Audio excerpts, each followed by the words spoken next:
Charter Local Edition. I'm Brad Pomerance. Glad to be coming to you from the National Association of Counties Convention in Long Beach today. We are joined by Chuck Winn. He is a member of the Board of Supervisors in San Joaquin County, the Central Valley. So I'd like to speak with you about the Delta. The Delta continues to be a source of controversy. We remember the Peripheral Canal Plan back in, 1980 or so. 82. Same governor's back. He talked about the Bay Delta Conservation Plan, that's gone away. And now we're looking at a different plan. I guess we're calling it the Delta Fix. Is that what we're calling it? It's the water fix. The water fix? Right. And what he's looking to do is build two massive tunnels under the Sacramento River, bypassing the Delta, to deliver water from northern to southern California, about $15 billion. 15.7. Not bad. That's the latest estimate, although, as you know, with state projects, obviously, right, they never run within their budget, and so it's probably going to be closer to 35 to 40 billion if they actually construct them. So are you pleased that this tunnel plan bypasses the Delta? No, actually, the problem with the governor's plan, and there's two parts to it. They split the Bay Delta Conservation Plan into the water fix, which is the tunnels, and then the second part is the eco-restore, which is the environmental side. So, but I think most of the controversy currently is dealing with the tunnels themselves. And I think the important thing to keep in mind is that, first of all, it doesn't generate any new water. So it's a matter of the tunnels. So the problem is that when you're talking about water as precious as it is in this state, it's a zero-sum game, which means if you want to give more water to some other location within the state, somebody's got to sacrifice a certain amount of it. And the problem with the Delta is because it's so ecologically sensitive and because it becomes part of the natural state in regards to saltwater intrusion from the Bay Area, there has to be, if you divert the flows, you have to have a replacement to push that water back into the bay. And so that will come from other locations, probably the watersheds in the mountain counties. But would his plan protect us in case of a massive earthquake? Well, Brad, it's never happened. We've had, as you know, a lot of earthquakes throughout this state, Loma Prieta, et cetera, sure. and the Delta levees have never been damaged by any earthquakes. So you feel as if this is just hyperbole and we're scaring people? Well, I wouldn't say that. I believe that those who advocate for the tunnels, I believe they're sincere and they believe in what they're saying. Now, you can read a lot into that. My problem is in regards to this particular project is, there's a lot of talk about, the division between the north and the south ends of the state, because one would benefit over the other. I think more importantly, what I would offer is that there are a number of better alternatives to the twin tunnels, which would benefit not only certainly the Delta, but also northern and southern California. Let us know your thoughts. Well, I think a couple things. First of all, if you look at the state, and being on the Board of Supervisors, I have the opportunity to visit with supervisors from one end of the state to the other. And you're a NACO, nationwide. and nationwide. And I think the important part to consider in the discussion is that, for example, I know supervisors in Northern California, in their counties, because of El Nino, they have more water than they can handle. It's amazing. And so, unfortunately, what's happening is they're having to flush it because they can't keep it all. Well, wouldn't it be nice to take some of that water and then send it south, not only for the Delta, but certainly for Southern California? So there's one opportunity. The second one is, when we look at the Delta, obviously it is kind of the hub in regards to water distribution for the entire state. I talked to my fellow supervisors in the mountain counties. They need help in regards to forest management. They need help in regards to their reservoirs and maintaining the water that they do receive.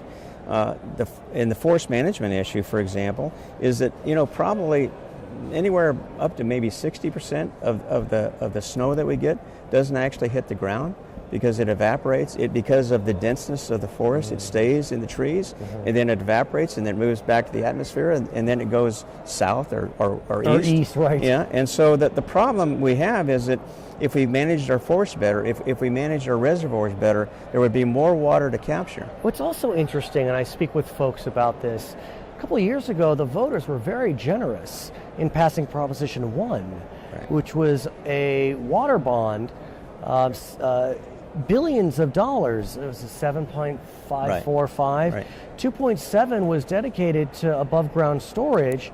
We haven't seen any spending on that yet, or at least construction begin, have we? No, we haven't. And unfortunately, you know, when you talk about storage, most people think in terms of above ground storage, like either building new reservoirs Right. or expanding the existing ones like Shasta. Sure. Nobody talks about underground storage. For example, in my county, alone, San Joaquin County, we can probably store 1.5 million acre feet of water underground. In fact, we're currently in the process of discussing a pilot project with East Bay Mud and North San Joaquin Irrigation District to see how it would work as far as in returning water into the aquifer. Have you suffered in your county from subsidence where, because groundwater is being pulled out, the ground is collapsing on itself? To some degree, but not nearly too bad. not nearly the amount that you get south of the Delta. You get the Central Valley, the San Joaquin Valley counties. I mean, they've suffered tremendous subsidence because of the loss. So of water. how is San Joaquin County doing in terms of its agriculture? Because, look, the whole Central Valley is a salad bowl for America, and so is San Joaquin a big ag county? Yes. In fact, my district, which covers over half the county, is primarily agriculture. So how are you all doing? I mean, El Nino hasn't given us what we had hoped in Central and Southern California. Well, the one thing that I would attribute to certainly innovation and technology is that farmers and dairy owners and ranchers have been for years better utilizing their water. I'll give you an example. One of the South San Joaquin Irrigation District has a pilot program where they use pressurized irrigation. Now, pressurized irrigation basically encloses the water, but it also can be opened or utilized through a smartphone, so it's very technologically advanced.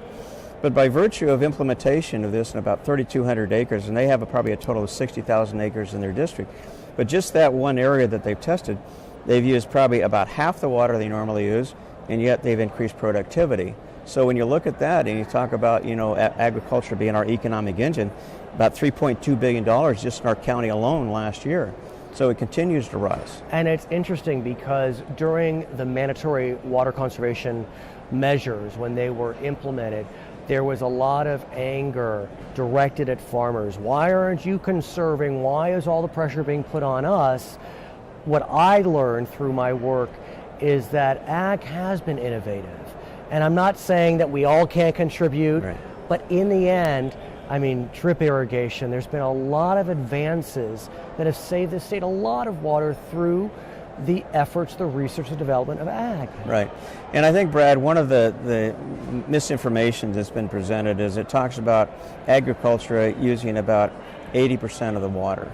Well, it's actually, if you take the three main components of water usage, the environment, agriculture, and urban use. Well, it's 80% of 50%. Right. Because 50% is for the environment. Exactly. And I will admit, I made that mistake.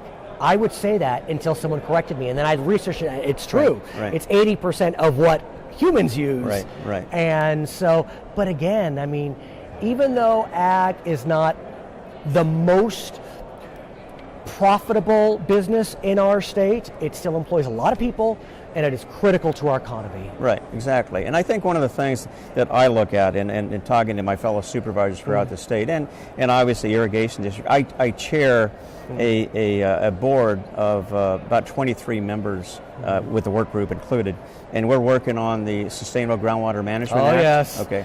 And we're making progress. The reason I bring that up is we are working together because we understand this. We're all involved. We're all in this. We're going to come to your area. Will you be on our show when we come? Absolutely. His name is Chuck Winn. He is a supervisor in San Joaquin County. I'm Brad Pomerance from NACO, Charter Local Edition.